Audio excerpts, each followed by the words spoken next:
Welcome back to the Making the Madness second weekend preview. It is the East region here.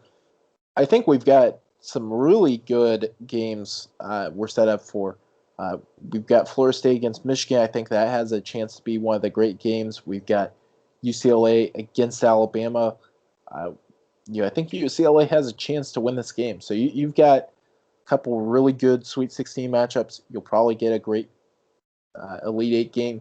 We're just going to break it down here. Start at the top, though. It is Michigan against Florida State. You've got the size, athleticism of Florida State going against Michigan. Who do you like here? Yeah, I think Florida State's going to win here. Raekwon Gray is a really good glue guy that doesn't get talked about very often. I think Balsa Koprivica, Tenor, and Gom will both play pretty good on defense against Hunter Dickinson. And for Michigan, Shawnee Brown had 21 points in the win over LSU. He's going to have to replicate that kind of performance without Isaiah Livers there because they're a much different team without the heartbeat of their team in Livers. Mike Smith and Eli Brooks could have trouble on Scotty Barnes because he's a 6'8" point guard. Mike Smith is 5'10" and Eli Brooks is 6'1".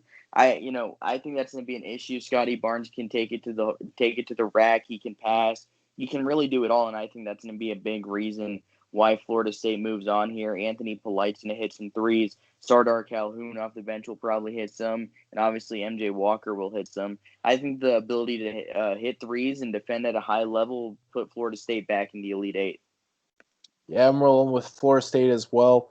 I just think they match up really well against Michigan. I think they have the size and athleticism to kind of take away Hunter Dickinson inside. Uh, and they're playing Brandon Johns at the four. I think that's a problem for Michigan.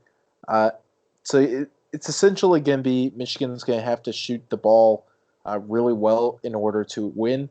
I think Florida State's going to kind of take that away.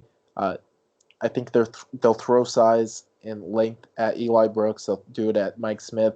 I don't think either of those players will go offside. I think defensively, this matchup favors Florida State if they can get any sort of offense going. I just really like the Seminoles to advance here.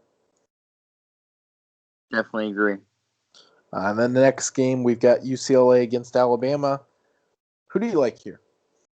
I think Alabama wins. I do think it could be close if Alabama's not hitting threes, but they're also one of the best defensive teams in the country, and they won 16 for 33 from deep against Maryland. Obviously, Iona gave them a big push, and Rick Pitino said he wanted to not let them shoot threes. He wanted to force them to take mid-range jumpers, and they did a lot of that. And they didn't have a great game until late in the game when they started taking it to the basket, and Iona got tired.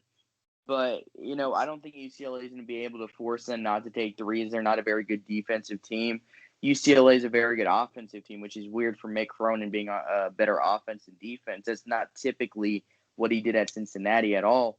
And I think that Alabama is going to feast here. I think John Petty Jr. has a really big day. I think Javon Quinterly has a big day. And I think the Crimson Tide are headed to the Elite Eight. Yeah, I think for UCLA, they're going to really they need to essentially just do the same game plan that Rick Pitino did. You're saying, okay, you're only going to beat us by shooting twos. Can you do that? I don't think it's enough because I think Javon Quinterly is a really good driver to the basket. I think Herb Jones really good driver to that. So they can score on the interior if they want to. Uh, if they if they're just going to say, okay, you're not shooting threes, I think Alabama can just match up. And defensively, of course, Alabama is a high possession team, but defensively they are really really good. They give up some points, but in terms of the point per possession, they're really good on that side of the ball. So I like Alabama to advance. I think they'll play Florida State, and we both got the same East Regional final. Yeah, I'm going with Alabama here to move on to the Final Four. You know, that's what I have my bracket. I went back and forth on this one, but I just think the shooting ability of Alabama is going to make them too tough to stop. They want to play fast, they want to defend, and I think that they're going to do that here against Florida State. I'm going to go with Florida State. I'm sticking with my pre-tournament pick. through and through here.